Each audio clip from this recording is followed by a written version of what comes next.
Hello and welcome to the business of the business. I am your host, JP John Poz. Well, excuse me, co-host JP John Poz for the two-man power trip. Of course, joining me is my co-host, the financial wrestling genius himself, Mr. Lavie Margolin. Lavie, how you doing? Hey, John, I'm doing well. Grateful for all of our guests the last few weeks, especially Steve Kern last week, gracing us on the show. But it just means that we have more news to catch up on this week. Yes, we have a lot to catch up on. Something that really kind of caught my eye was there's some startups, right? Starting again with wrestling. So it's one of those things where it's I don't know, so interesting when you see a startup like AEW many years ago and to see what they've kind of turned into now. What is going on? Is there some startup starting once again? Well, it's fun to talk about. It might be a whole lot of nothing, but we certainly want to explore it while it's a possibility to learn more. So, two very possible startups and one piece of speculation. So, first, of course, as we know, Scott D'Amore was pushed out, I guess is the best way that we consumed it as a public, the news of TNA wrestling, seemingly when they were about to have their resurgence and rebirth as TNA with a lot of excitement there. What's begun coming out later in terms of the discourse is that D'Amore is a person of means and that he doesn't need an executive job in wrestling to support himself. And he's apparently wealthy, but he'd very much like an executive job in pro wrestling to be involved in. And when you have money, apparently, and you want to have such a job, as we've seen, you can start your promotion or restart a promotion. So where does this all come from? That apparently D'Amore had trademarked the old term Maple Leaf Wrestling, certainly representing Canada. So he already has a promotion that's been somewhat dormant, I guess, while he ran TNA, maybe a little shows here and there, Border City Wrestling. But Maple Leaf Wrestling speaks to all of Canada. And I think of potential startup ideas and uniqueness to market, I think a really good one. Just the idea that I often used to think about Impact or TNA, especially when they began to struggle in the US, of just saying, just go all in on Canada. Why don't you just become the number one pro wrestling company in Canada rather than a feeling of number 3 or 4 or 5, whatever it may be at different times in the US or North American market. So I can understand their constraints in terms of, access TV. It wouldn't necessarily be that appealing to hear about watching Canadian wrestling, right? Americans are somewhat American centric, but I think it's a really good idea for a startup in terms of, maybe there's certain tax incentives or film incentives to be a company based in Canada. So that's the first thing. The next is Freddie Prinze Jr., who has been talking about a pro wrestling promotion forever, pretty much since we started this podcast, who said that he did a Scooby-Doo sequel just to make the money to have such a promotion, but it's never really gone anywhere. It seems like always there was going to be a top star connected to his promotion, and then all of a sudden that top star signed with WWE or AEW, or maybe wasn't in good health, whatever the circumstance was. But as it's coming out now, he's talking about pitching his wrestling promotion to television stations. So really what he's looking to do is not necessarily start a pro wrestling promotion, but start a televised product that is pro wrestling. Sort of it would be dissimilar from, but not too dissimilar from the concept of a WOW or a Lucha Underground, where maybe if he grows, there would be some touring and so on to start it, but it's not like he's going to start running wrestling shows and then hope for a television deal or figure out, what to do next. This promotion will be viable if he has a deal. And interestingly, the one of the two that he's very positive on, or had been, was having a meeting with Warner Brothers Discovery, who turned it down. not surprisingly, as we could see, well, there some people say that they have part ownership of AEW. That hasn't been publicly confirmed, but they're certainly associated with AEW most prominently. And unless it's sort of like an offshoot from AEW, and we haven't even seen Ring of Honor have its own programming in that universe, I don't know why they would pick up Freddie Prinze Jr.'s sight unseen promotion.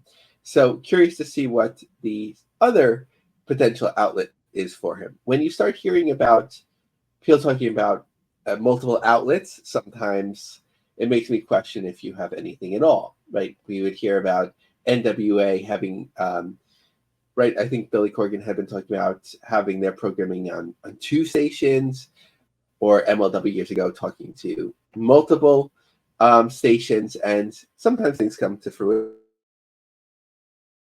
but often not. So I think Prince will remain a wrestling fan. The market changes in terms of a potential need for a startup, maybe one that's quite unique to the market, but I don't think he'll get off the ground until he has a viable television partner.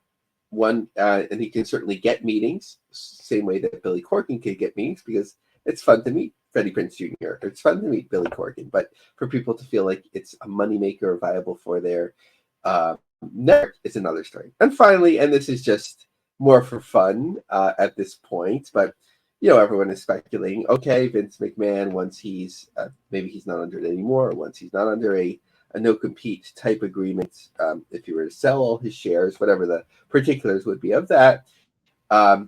Phil Schneider had I guess a joke on X that was good. With Stevenson, Riddle, and Gulak being the names canceled free agents, Vince McMahon is going to have to start UWFI. So I don't think he has designs on doing that, but there continues to be a little bit of chatter that McMahon is hoping to start some sort of business. I wouldn't guess that it would be in wrestling. It's sort of, I think he's very big on his legacy, no matter what it is right now. A lot of people still see him as a good businessman, but anything he's done outside of acquiring WWF basically has been a failure. So I don't think he'll have his own startup, but we're waiting to find out. Interesting. Yeah, and I know about those big names, Steven Cable Stevenson, excuse me, and Gulak. They might be canceled. So I don't know about those guys. And obviously Riddle, we know about his past as well. But speaking of Riddle, why don't we talk about New Japan Pro Wrestling and maybe a little WWE comparison, a little WWE versus New Japan Pro Wrestling. I think you can make that happen. Yeah, so WrestleTix has us covered. There happens to be, of course, we have the New Japan show, which we'll focus on mainly on May 11th. So you'll probably have watched that, or at least gotten a final attendance number by the time you hear this. So their show, as of the last count, was 2,648 tickets moved for a setup of 3,034 in a building that can hold about 10,000. But realistically, for Raw, who's coming to the same venue on September 23rd, it's set up for 8,000, and they're actually a drop away from selling out. So 8,000, 9,000 is a reasonable expectation for the building. Although we talk about it a lot with AEW in terms of finding venues that are too large for them, I think Ontario, California, it's outside, sort of on the periphery of number of major markets in California, but it's not in the market directly, and it's not a 20,000 seat building. It's a sub 10,000 seat building. I don't think New Japan had the expectation of selling 10,000 seats. So I think, if they get close, and they're nearing that already, to 3,000 tickets moved, I think given the state of the industry here in the US and the competition, that has to be considered a positive, and that's along the lines of the type of live events that I think they should do, which they are doing now, which is 4 or 5 sort of tentpole events. You have it Northern California, Southern California, maybe Chicago, East Coast, DC. And then you have, well, DC's on the East Coast, but, the Northeast, and then DC. And then you have the Forbidden Door, as long as that continues to hold up and it's being a little bit tested this year, that's not a bad strategy for the U.S. I'm not sure how much it costs them, if it's money making to fly over a number of these talents from Japan, and the opportunity cost if tours are going on Japan and so on now. But I think of what they can do right now as who they are in the U.S., I think that's the best they can do. Smartly, once you have the talent around and they're available, you could do special meet and greets. That seems to be the thing to do. Most recently, so meet Tanahashi, Takagi, Eddie Kingston, Rocky Romero at the fan event this Friday at the LA Dojo. So good way to keep interest there, maximize some money in a place that you already have a venue for. For me, which I always joke about, I always like the executive picture, so I would probably get Rocky Romero's and give him a real kudos for being able to be an executive in both New Japan, US, and AEW at the same time. So my hat off, although I'm not wearing one, to him. And again, Forbidden Door, which we talked about the last few. When you say AEW and New Japan is really an accelerant for making an AEW show special. So Belmont Park in Long Island, tickets distributed a little bit over 6,500. The setup is 8,000, and this is happening June 30th, so not too far away. So if this ends up being closer to the final number, I think that's last year, right, was Toronto. I think that's a pretty big step down, but these things tend to get a little bit tiresome. We start seeing a little bit of strain with Ring of Honor, but certainly the peak in Madison Square Garden years ago. Some tech difficulties for them and information difficulties, more in Japan, that they had on a flash disk, and I've lost plenty of them myself over the years, but not with 32,000 club members on it. I think they would take it to live shows and they would make like maybe membership cards for the members, so they wanted to have their information and take it around with them, but not the best way of doing that. And then their website went down as well. At least the one in the US was having some trouble. So a little bit of strain, whatever's going on there. Kadani expressed regret that Japanese promotions have become like American farm systems. From a business standpoint, as some fans have lamented, I think it's a little sad that Japanese promotions and Japanese mats have become like American farms, like baseball and soccer. I think that's a little bit regrettable. That this is our responsibility, though. Kevin Kelly tweeted out, "Stop hiring lame buffoons to run the wrestling business you own. You hired the Mark president. You're responsible for useless Japanese staffers who speak English, and you personally ran off the biggest star." I can't say one way or another about that, but it's quite stunning. I just hope Kevin Kelly's in a good place right now. He seems obviously very angry. There was the controversy in losing his job at AEW, previously had a job in New Japan years ago with Ring of Honor. So it's hard because there's only so many spots, business, and, whatever your financial needs and expectations are, once that's pulled out from you, that's a difficult place to be in. I know that he had tried to start up in Pennsylvania. I think was it the Hamburg Fieldhouse or the other place WWF used to tape. I'm not sure how that's coming along. So I just hope he's well. Seemed like a good guy, but maybe he's experiencing a lot of stress or difficulties right now, at least in terms of what's being effused into the public discourse. Now, John, New Japan announced its Capital Collision show in DC, and in the end of August, but I haven't been able to find tickets on sale for it. And I even went to this Whoa. the venue, and I don't see them on sale. I'm not sure if you've seen them. No, nope. Wasn't even aware of that show. Wow, interesting. Hopefully, it's still going down. Yeah, it's been very quiet. Maybe they're waiting till after Forbidden Door because it'll be 2 months later. But they already announced it, so you'd want to have tickets available. This is, although more timely, John. I think you saw my tweet about it. What's going on with the K1 show in the theater in Madison Square Garden? They were like, it's going to be either late May or late June, and they had a date for each. And now, May is here, moving along, and I haven't heard boo about it one way or another. Yeah, I remember that picture that they had. It was a cool picture of the like New York City, and they were saying it was coming, which I was guessing to Madison Square Garden, the smaller theater, the Nokia, not Nokia, whatever the Paramount Theater at Madison Square Garden. I thought that's where it was going to be, and there was no announcement or anything. Yeah, it just seems like I think it's like they would work with locally like Lou Neglia, who does a lot of the kickboxing and MMA shows, sort of like I guess like a local promoter. But you would think you would hear something from now, like before you would announce it. I know K1 has gone through its problems over the years, but it seems like they're having a resurgence. I'd love to go if it's possible. I went to two Glory shows when they had them in New York, one at the Ooh, Hammerstein and one at the same venue, which I'll myself also call it the Felt Forum. But awesome. and those were great. So I'd love to go to K1, but that's another industry right now. Yes, for sure. I would definitely go to that one as well. Changing gears, though, let's talk a little bit about TNA. And I always find it funny when different websites put this out there because I feel like it's definitely clickbait. Oh, it's the worst pay per view draw of all time. They did the least amount of this, or they only drew this amount of pay per view buys. And then you realize they're only talking about TV pay per views, which I know you have it, but a lot of people don't do that anymore. They prefer streaming. So break it down for me as far as TNA because I felt like I felt for the clickbait headline when I read this on Cultaholic.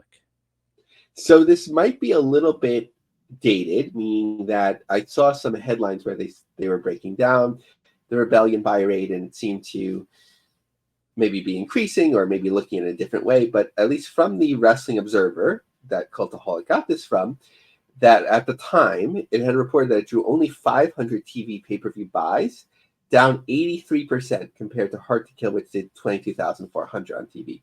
Well, Hard to Kill, right, was that like moment. Is that when they became TNA again? I get confused between the names, but Yep. there was a lot of momentum behind it. So 22,000 on traditional TV, that's pretty amazing these days. And 500 is sort Yeah. of to go down that far just means that Rebellion didn't appeal. It doesn't mean that you lost all the fans, but um, I don't know if it'd be the lowest buy. I heard the GCW show at the Hammerstein was super low via TV buys as well. I mean, which made a lot of sense. They didn't promote that. I'm sure some of those. I guess you'd consider it something different, like those CZW bloodiest garbage crap. Sorry, type Right. shows. Like, I mean, I'm sure they do less than 500. I mean, I would guess. I mean, they have to be doing somewhat okay if they keep churning them out. But I would imagine it would just be in very low numbers. What about some of the shows they got coming up? So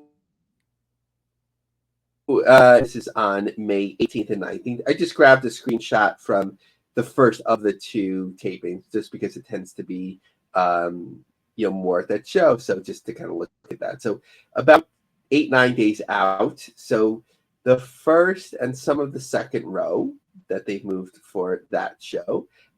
Cicero Stadium. So we'll get into MLW success with that. But their show, which is coming up on June 14th and 15th in Cicero, or yes, 14th and 15th. So a little bit of time, but there's still even plenty of first row tickets available. Then on June 28th and 29th, they're in Philly. So looking at the first show there, they've moved some of the first row. So slow there. And then Montreal isn't yet on sale, but I'm always very curious about that, especially having, the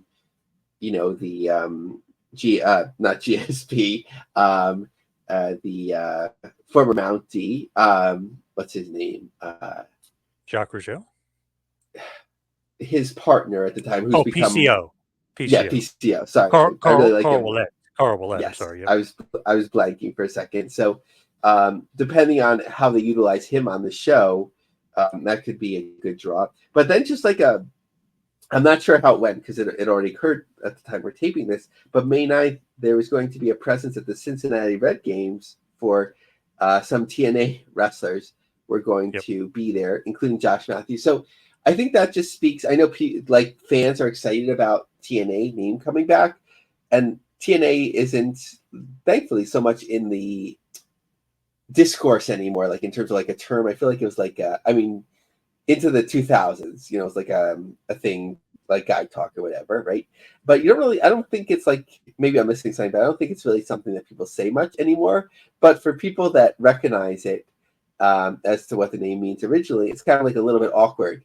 You're like at a Cincinnati Reds game with the family, you don't follow wrestling, and then they're like, I don't know how they announce it, but they're like, okay, and the Cincinnati Reds welcome TNA Wrestling. Welcome to the stars from TNA Wrestling. It's just sort of embarrassing. My wife once, I think she heard us talking on the podcast or whatever. She's like, TNA, is that what they sort of like meant it for? So although there's that excitement, you have that trade-off for it still not being like a name that translates well to meetings. You know, they've gotten toy deals and so on, but like it's giving you an extra barrier. So I know that they've gotten a little more momentum from it, but you have to have that trade-off too. So I guess it'll haunt them now forever because they're not going to change their name again. Right. They're going to be TNA. Now, as far as MLW is concerned, they're kind of very interesting to me anyway, because definitely on my radar because of CMLL. What is going on with MLW? It seems like I know this this team up is doing well for them. It seems like. Yeah, so May 11th is a date that certainly they have circled. They can take a victory lap on. You know, Cicero Stadium can be, I would say, configured, you know, different ways. When you hear of a sellout, you really have to see a picture to see like if it's a true sellout. But they haven't like opened up more seats or put more seats on sale. So May 11th is sold out. When you go to their sales page, it says it's sold out, everything like that. So MLW is proud to announce that after a 5-year hiatus, the highly anticipated return to Cicero Stadium on May 11th has officially sold out, smashing League's all-time box office gate record. It was a great venue for them, and then like in and around the pandemic, they kept booking in and canceling it a couple of times. This monumental achievement continues MLW's streak of sellout events, with every show in 2024 selling out. That we'd have to look at a little bit. MLW Azteca Lucha, which will stream live and exclusively worldwide on Triller Plus on Saturday, May 11th, sold out a full 2 weeks ahead of taking place, underscoring the anticipation and excitement. So MLW, as we always talk about, like finding its place, like working with a promotion like CMLL, and like focusing on the Hispanic market, but not necessarily just being a lucha promotion, may be the best way to go. You know, running the type of markets that they run as well. So Chicago, New York, Florida, Atlanta, they all have significant Hispanic population. So for the first time, and I had never heard about him coming to even Ring of Honor when they had that deal, or when they began working with AEW, but maybe he was there. You know, they wouldn't necessarily need to announce it. Salvador Luthra Lomeli, the general manager of CMLL, is coming to MLW, and they put out like a graphic about that. Maybe he'll like welcome the fans or talk about the relationship. So I think that's a really good thing for them. Again, you know, if there was a meet and greet, which there's not, that would be something that would be fun to get a picture of for someone like me. I won't be at the show, but that sort of idea. But if they can keep growing this relationship with CMLL, and they did announce another show, which we'll talk about in a moment, that's a good thing. I know CMLL is working with AEW now, and maybe part of Forbidden Door and so on, but they'll always sort of be a little bit of the periphery to AEW as compared to New Japan. And they're somewhat, you know, they're not so ambitious in terms of the US market, right? They have others sort of bring them in, or in terms of the Japanese market and so on. So it's interesting to see what will happen with this. But for MLW, it's nothing new. Over the restart years and the original years, they're always announcing relationships with promotions. Sometimes they hold up for a long time. Sometimes they're fairly short or even don't get off the ground much. But becoming part of the community, MLW will be taking part in the Mexican Family Day on the same day as the show is at the Museum of Contemporary Art in Chicago. Basically, the stars they're bringing in from CMLL will be present there. And smartly, once you have a sellout, right, you want to give the fans, especially that are there, the chance to buy the tickets while you have the momentum. Or if somebody comes and says, "Oh, I want to go to this show," give them the chance, but it's sold out. Give them the chance to buy it for the next show. So MLW will return to Chicago on Saturday, November 9th for Lucha Apocalypto, live from Triller TV Plus from Cicero Stadium. Fans in attendance Saturday will get first access to tickets. Tickets will go on sale Tuesday, May 14th. As a thank you to Chicago fans, the November return will be a special fan appreciation event with tickets starting at $10. Lucha Apocalypto will feature MLW Fighters and CMLL's grandest luchador matches will be announced. So just looking at some of their other events, so Battle Ride 6, and this is more of a little bit of a joke, they're in center stage. The reserve tickets are sold out. John, if you look at the ticket map, right, it's just a couple rows of seats. So most of it is general admission. Nothing wrong with that, but we can't get to tell too much about how tickets are moving overall. In Blood and Thunder, they've moved most of the first row, and then there's some second row available. Then when you go a little bit further down, their tickets aren't on sale. So that's in St. Petersburg. New York City, Summer of the Beast, back to the Melrose Ballroom. Front row, tickets are still available. So just to review that, Fury Road and Azteca Lucha are both taped. One is live and one is recorded. May 11th at Cicero Stadium. June 1st in Atlanta, Battle Riot 6. July 12th, Blood and Thunder in St. Petersburg. August 29th in New York, the Melrose Ballroom. And November 9th in Cicero Stadium. So New York, Atlanta, St. Petersburg. So I think that's, for them, that's a good loop, sort of consistency. Now, as far as NWA is concerned, they seem like they've got a lot of stuff coming up. Obviously, William Patrick Corgan is at the center of it. What is the latest? So suddenly there's all these territories. So Kenzie Page announced the first and only women to own a territory in the NWA. We will be the standout. So it's called NWA Crossfire, as announced by Corgan. Congrats to the Page sisters and their home territory, Crossfire Wrestling, for becoming the newest territory in the NWA. I wasn't previously familiar with the Page sisters. That's no knock on them. I just was not aware, but I am curious to learn more. I believe that they hold some championships in the NWA, or maybe in related promotions. Just in terms of what's upcoming for the NWA, and we'll look at how the ticket sales are moving. NWA Crockett Cup, which hasn't gotten as much attention this year, I would say. May 18th in Fort Wayne, Texas. NWA Back to the Territories in Knoxville on June 1st. NWA 76 in Philadelphia on August 31st. They have to book Shane Douglas for that show. Yeah. Sort of maybe to talk about how the NWA is alive and well now, or something like that. I don't know if it has to be like Hacksaw Jim Duggan finding the TV title in the trash when he was a janitor in the dying days of WCW. I guess also Medusa, right, had found the women's title in the trash in a skit too. So maybe that's overdone.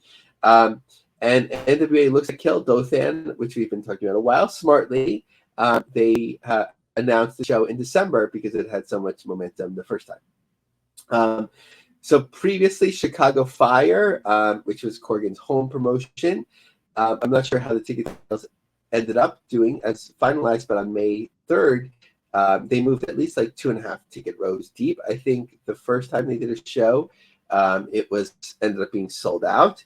They announced a relationship with World Wrestling Council, of course, the longtime Puerto Rican promotion. So the Crockett Cup has moved,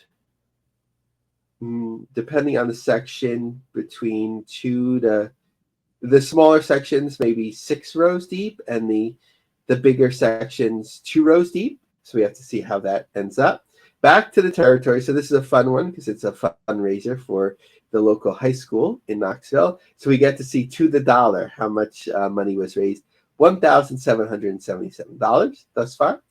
NWA 76 in the 2300 arena. It looks like they've moved about the first row with a little bit of spotting here and there in terms of tickets. The December event in Dothan, it's hard to tell in terms of the setup. At least the first row mostly. So that's the NWA. Now, as far as NWA is concerned, obviously the reality show might be the most interesting. Not to say the product's not, but to me, and we talked about this before, it might be the most interesting thing they've got coming up. So the Adventures in Carneyland is definitely going to be good.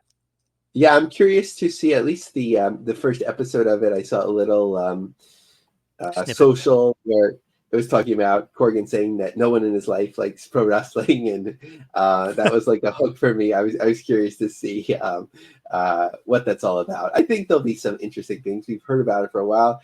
I don't really care about seeing his wedding one way or another. No disrespect to him or his beloved, but that part's not too interesting to me. But it seems like we'll get a fair amount of behind the scenes footage from pro wrestling, at least in terms of when a reality show would be set up, and of course he, I'd imagine, has final control over the content. So we won't see like an expose, but we might see some drama as would be set up in a show like this.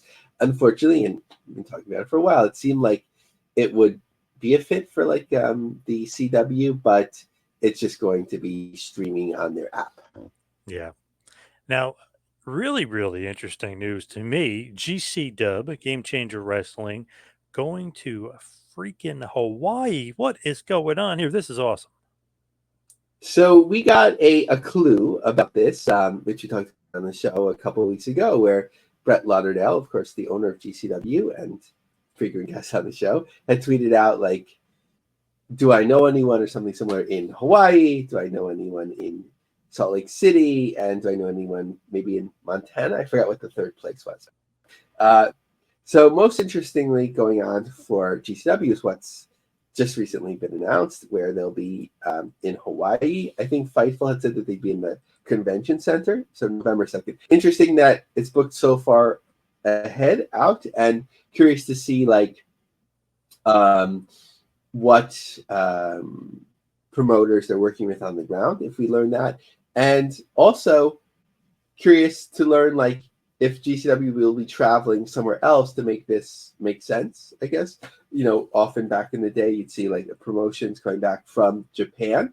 So we know GCW has been there a while, and Brett had talked about on our show going back to Japan, and I think in venues that might surprise people or more ambitious venues. I mean, Crockett Hall is very special, and it's featured in their photo book, but a little bit of different things there. Then Salt Lake City, August 18th. So a market that's generally underserved by pro wrestling, and one that's like often misunderstood.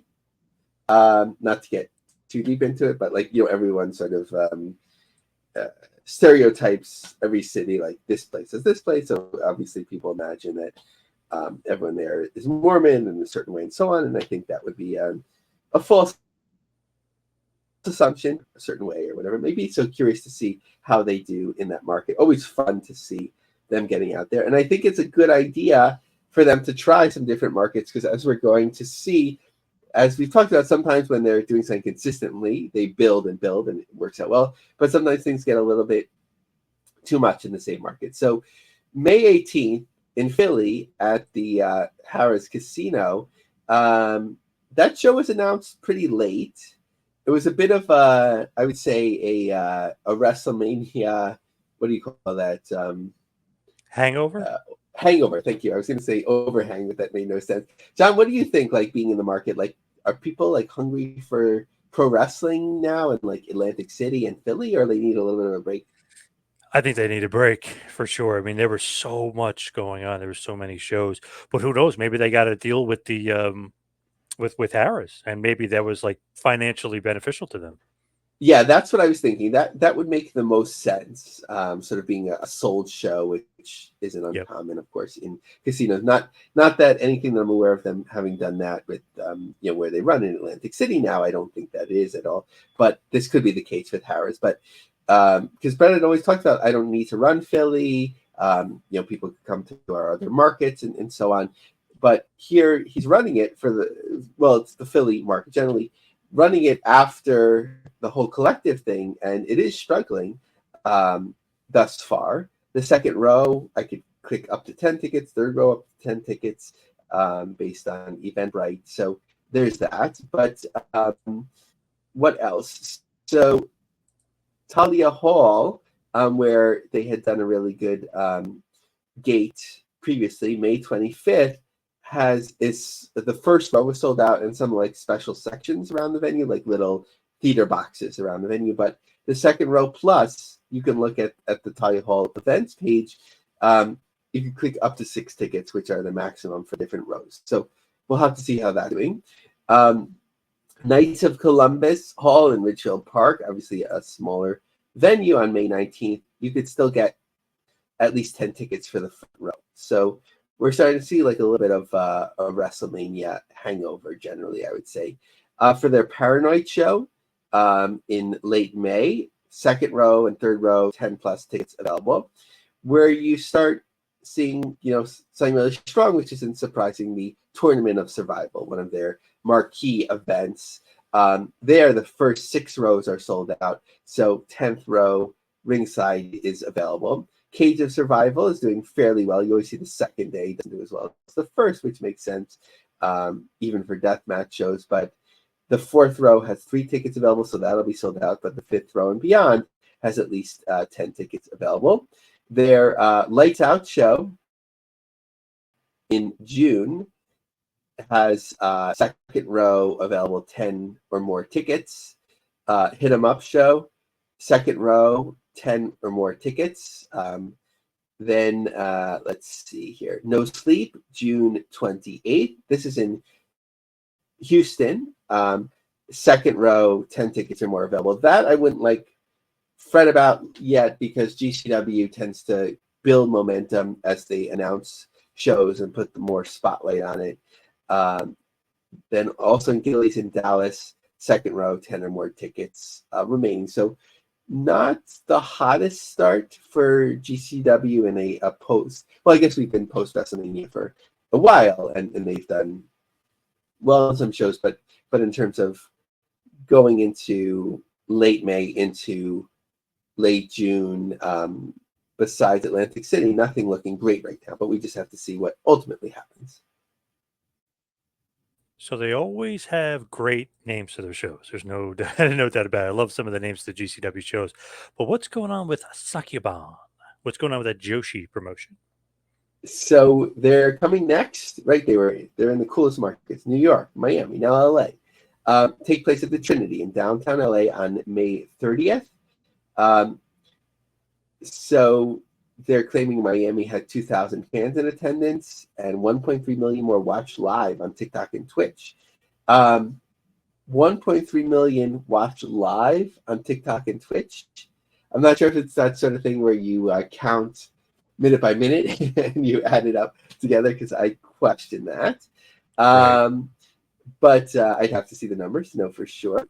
So it's a 5-match card, which it's unique in that when I went in New York, it was only an hour and a half, which I kind of found a little bit refreshing, because sometimes independent promotions and Sakyabon is trying to be something very different, that they're trying to make it up in volume, and it's 2.5 hours, and you're like, when is this going to end?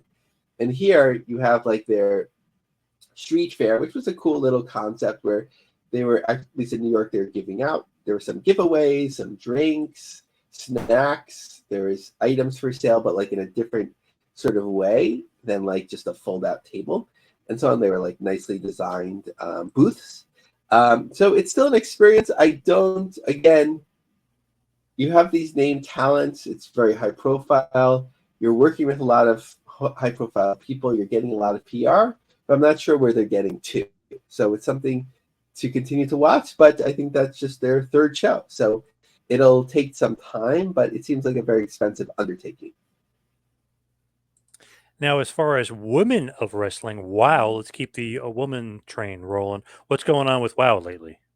So just to provide some context, if you go to the Women of Wrestling like press page or follow the PR, hear Jeannie Buss talk and so on, a lot of it is like empowerment, empowerment, empowerment.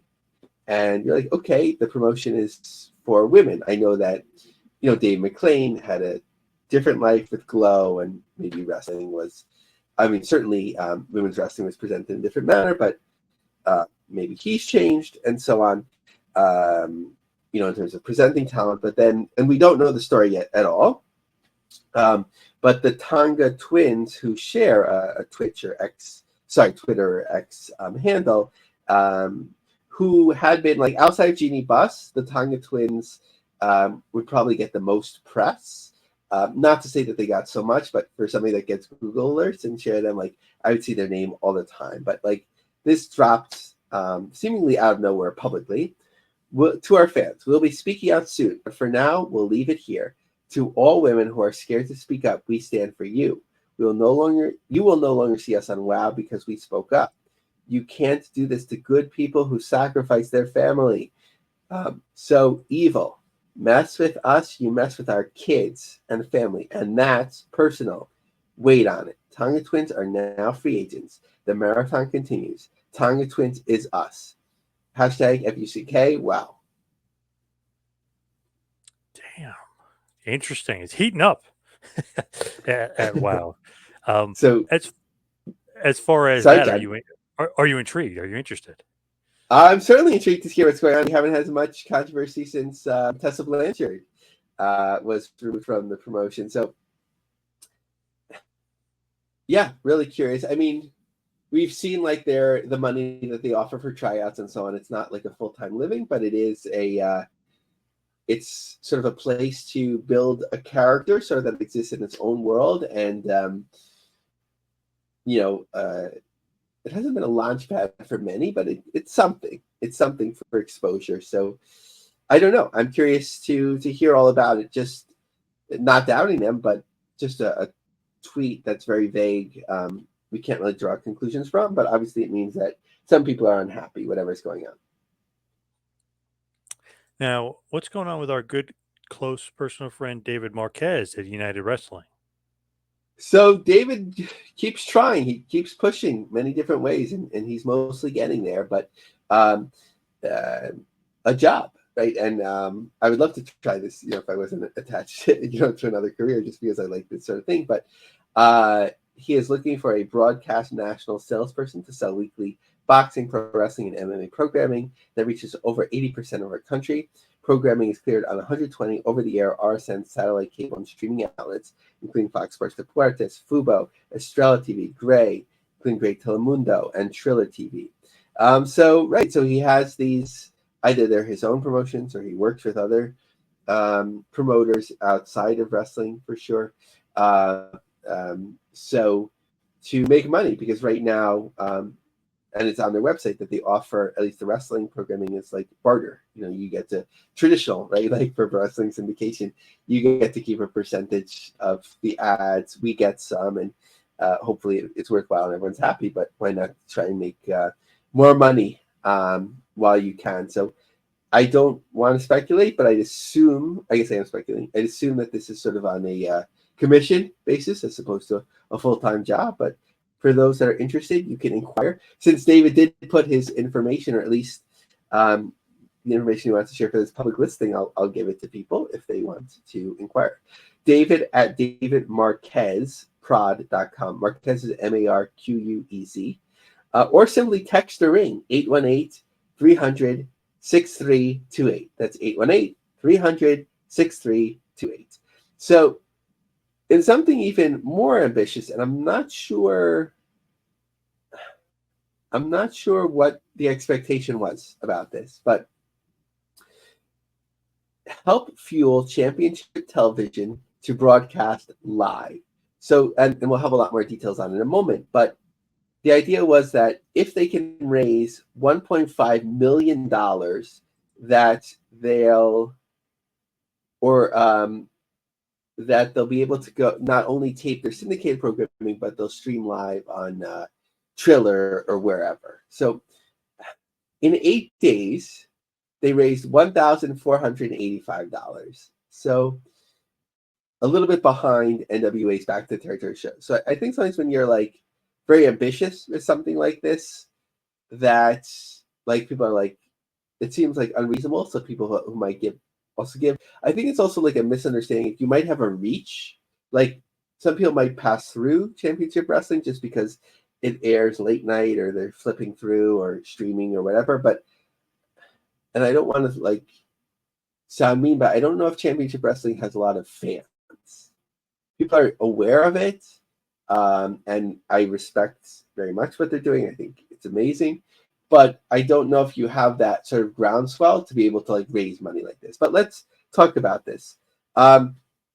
So help fuel United Wrestling Network to broadcast live.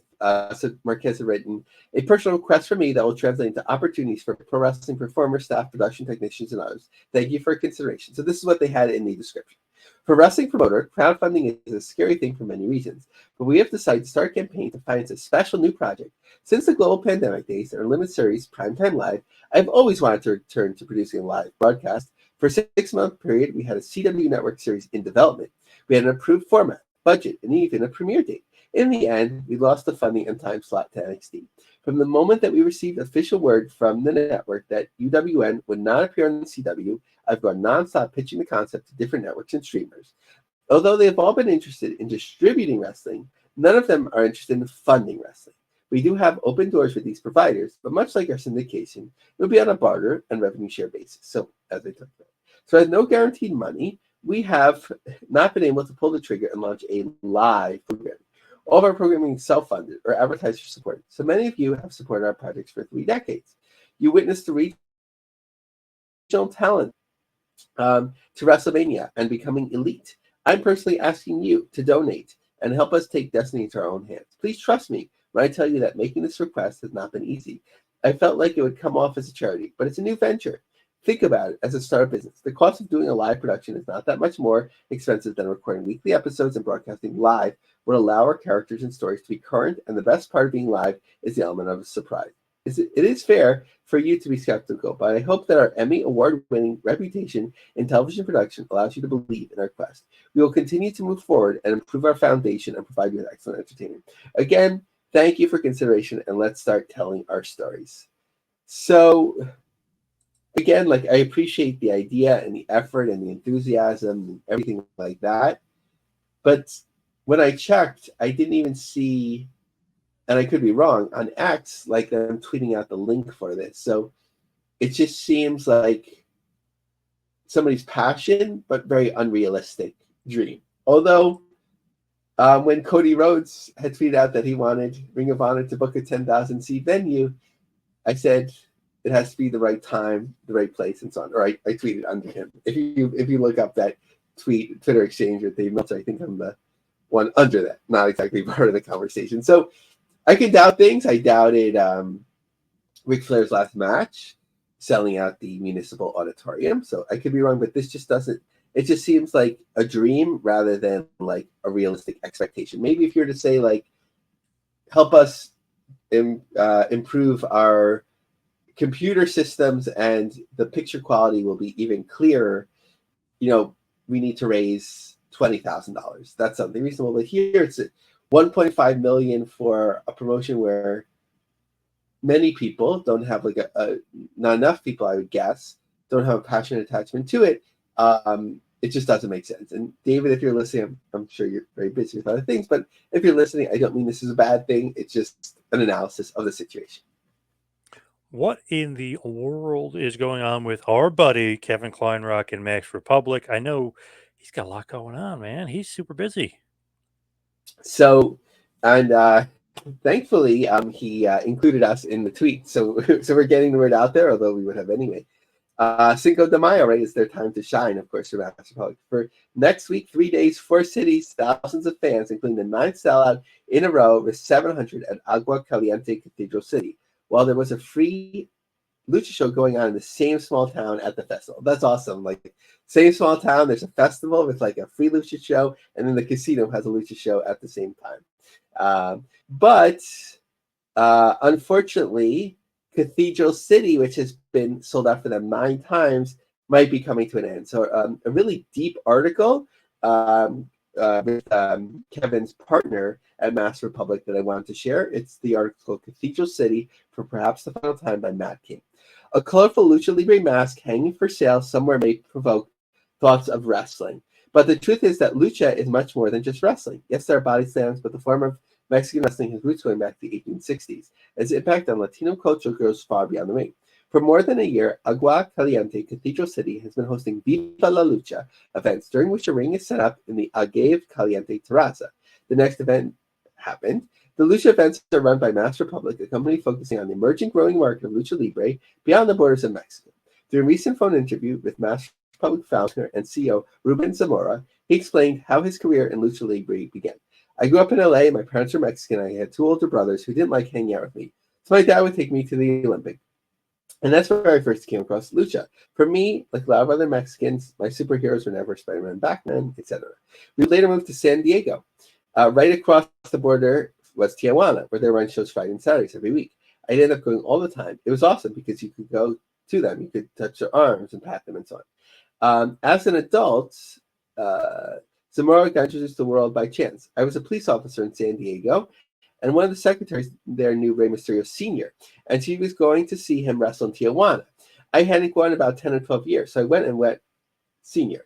He had just opened a new gym, and I hated going to 24-hour fitness. I'd get bored, so I started training with Psychosis and all these new kids who would later become luchadors.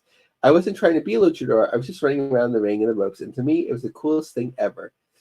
He wound up getting into lucha libre business somewhat by accident. This was before social media, before Twitter or Facebook, so if you're a U.S. promoter and you wanted to get a hold of a Mexican luchador, you'd have to call them at home. You had to know their phone number, and if you don't speak Spanish, it's kind of hard to do.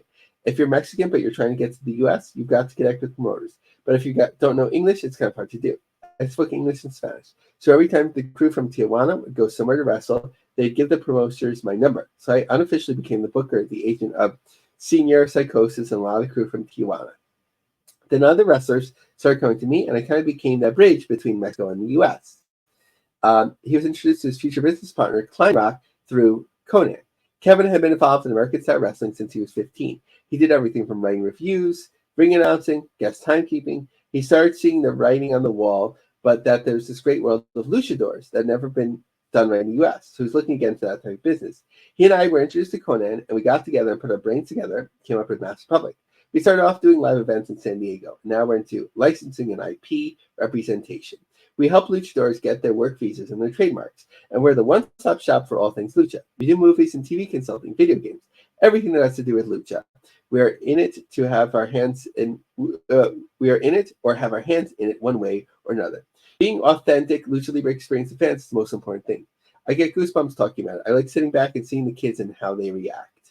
A while back, Agua Caliente reached out to Mass Republic to bring lucha. Our first show we ran, I think we had like 300 chairs. Tickets were $5. We showed up and there was no tickets left. We were trying to buy chairs, who were standing outside in the parking lot. You've got to get people outside who couldn't get in. Maybe you should put up some more chairs and get the tickets maybe $20.